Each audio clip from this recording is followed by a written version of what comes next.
Mutton குழம்பு நல்லா வறுத்து அரைச்சி இந்த மாதிரி வச்சு பாருங்க, அவ்வளோ டேஸ்டா இருக்கும்.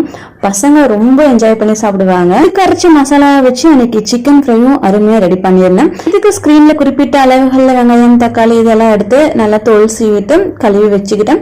அதுக்கு ஒரு மட்டன் ஒரு 1/4 கிலோ அளவுக்கு இந்த மாதிரி மீடியம் சைஸ்ல கட் பண்ணிட்டு குக்கர்ல கொஞ்சமா மஞ்சள் தூள் ஆட் பண்ணி 2 டைம் வாஷ் பண்ணிட்டு குக்கர்ல கொஞ்சமா மஞ்சள் தூள் நல்லெண்ணெய் போட்டு ஒரு 4 விசில் பக்கம் விட்டு எடுத்துடலாம். அது ஒரு பக்கம் வைக்கிறதுக்குள்ள நம்ம மசாலாக்கு வேணுங்கிற பொருட்கள் எல்லாம் வந்து ஸ்கிரீன்ல குறிப்பிட்ட அளவுகளை எடுத்துட்டு ட்ரை ரோஸ்ட் பண்ணிட்டு அது ஒரு ஜார்ல ட்ரையா அரைச்சிக்கலாம். அரை மூடி தேங்காய் கூட தொளிச்சு சிந்த வெங்காயம் தக்காளி இஞ்சி பூண்டு இதெல்லாம் வந்து கட் பண்ணி நல்லா நைஸா அரைச்சு எடுத்துக்கலாம். இப்ப கடாயில ஆயில் ஆட் பண்ணி கடுகு போட்டு வெடிச்ச பிறகு கருவேப்பிலை போட்டு வேக வச்சிருந்த மட்டன் கூட அரைச்சிருந்த அந்த பொடி, அதுக்கப்புறம் காரத்துக்கு கொஞ்சமா மிளகாத்தூள் கொஞ்சமா மஞ்சள் தூள் அதுக்கப்புறம் டேஸ்ட்டுக்கு வேண்டிய மட்டன் பொடி ஆட் பண்ணிட்டு 2 நிமிஷம் கழிச்சு அரைச்சு வச்சிருந்த வெள்ளுகள் கூட வேக வச்சிருந்த மட்டன் தண்ணி தேவையான அளவுக்கு தண்ணி உப்பு எல்லாம் போட்டு பச்சை வாசம் போக கொதிக்க வச்சு எடுத்தா ரெடி ஆயிரும்.